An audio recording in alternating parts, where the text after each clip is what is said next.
Hello everyone, welcome back to my channel. Today I'm going to talk about the 3 signs that you are going to be rich someday. I also am selling these little journals on my Etsy store, so I will link them down below if you guys want to check them out. And before I hop in, I do want to do a little comment of the week because you guys have been really nice and kind in the comment section, and I just want to bring attention to that and to thank you guys for being so nice in the comment section. And guys, be sure to like, comment, and subscribe. It really helps me out and helps the channel grow, and I'd really appreciate it. My eyeball is itchy. Okay, let's get started. So the first sign is actually your energy and your frequency and your vibrations around money and around financial abundance and wealth. And you might be thinking, well, why does that matter? But it's because you don't necessarily attract what you want, you attract what you are. So if you are someone who is grateful for what you have, even if you don't necessarily feel like, even if you feel like you do want more financial abundance in life, but if you are grateful for what you do have, if you look around you and you're like, oh, I'm grateful to have a roof over my head, I'm grateful to have somewhere to sleep, I'm grateful to have like all of these wonderful and amazing things in my life, even though I could take them for granted and be like, oh, I want more. That is usually a sign that you are someone who is grateful for what you already have, and because of that you're only going to manifest more of it. And this kind of relates to your belief systems as well, which I'll get into in a little bit.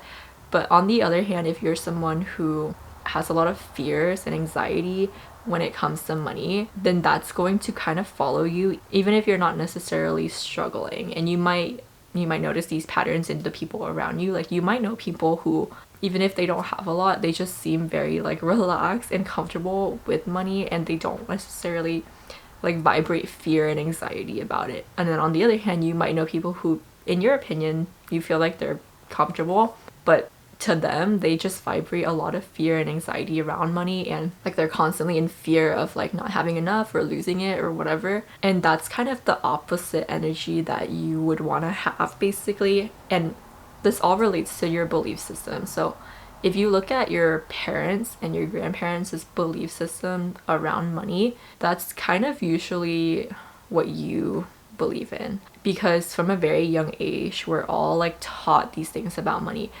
and we pick them up and we absorb them, even if it's like on a subconscious level. So I always go back to that, and this is why it's so important to kind of not only take notice of the patterns in your belief systems, but also actively try to change it if it's not something that you want to emulate for the rest of your life. And it can be difficult if your parents grew up and they had a hard time or they struggled with money, and they have those like negative limiting belief systems. It's very easy for that to kind of attach onto you. But if that is the case, know that it is very possible, and it can be easy. It's not always easy, but it's definitely very possible to change that. You just need to recognize the pattern and essentially break it. I made a video like 2 weeks ago about how to like break patterns, so you can check out that video, because there's like this little journaling technique I talked about that's really good for like resetting your belief systems and helping them align with what you want. But that's basically the first sign. It's just like your relationship with money and your feelings about money, as crazy as that sounds. If you are someone who truly believes that money is easy to make and that money likes you and wants to be around you, then that will really become your reality, because whatever you believe in will become true. Your brain will find like evidence to back that up, and then it'll latch onto those evidence, and it'll just make your beliefs stronger. So that's why it's so important to address your core belief systems, especially if you feel like they're not serving you. The second sign is if you bring value. And value can mean a lot of different things. It's not always so straightforward. Like, if you're someone who is very helpful to others, you might not see the value in that right away. But the thing is, nothing comes from nowhere and goes to nowhere. And what I mean by that is, if you treat your friend to like a free lunch, let's say, then your friend might be like, oh, nice, like free lunch. But that's not necessarily the case, because what's really happening here on an energetic level is you are like sort of giving away energy to a friend, right? For whatever reason. And what that's gonna do is that energy, it's gonna make your friend feel happy, feel appreciated, maybe feel like you love them, whatever, feel like you're a good friend. And they're not necessarily just going to like forget it and feel like it never happened. They're going to remember this exchange of energy, even if it's on like a subconscious level, even if they don't like rationally think about it like that, they might just be like, oh, that was so nice, like that was a really nice thing for her to do. But they're gonna remember that. And then maybe one day when you guys are out, or maybe when your friend is out by herself and she sees a really nice like little gift and she thinks of you and she buys it for you and gives you that gift, that is like another exchange of energy. It's almost like the energy is being returned to you. And it's not always in that sense. Maybe one day when you're feeling down, she's the one who's there for you because she remembers when you were so kind and nice to her when you gave her free lunch. But this is what I mean. The exchange of value is really what is most important when it comes to money. Not even in like a manifestation sense, but really from a business point of view. When you want to start a business, really what you do is you pinpoint problems that people have and you solve those problems for them. And that's really the model that so many successful businesses follow, because it's really all just an exchange of energy. So if you recognize that, and if you're someone who brings value to others, then that's a clear sign that you are going to be rich one day. And the last sign is actually your ability to go with the flow.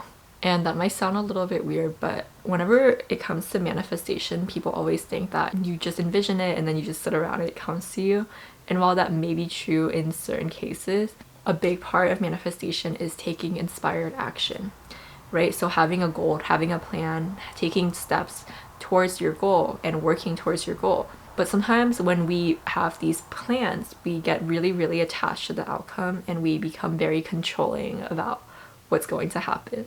But of course, in life, there's always going to be things that you can't control. And with businesses, there's always going to be things that come up, little, bumps in the roads. And your ability to go with the flow, not only when you're riding at a high, but especially when you're at a low, is one of the most important things. Because so many people, so many successful people will say things like, yeah, I've started like 7, 8 businesses and they all failed before my first successful business. And really, they say failure is the mother of success for that reason.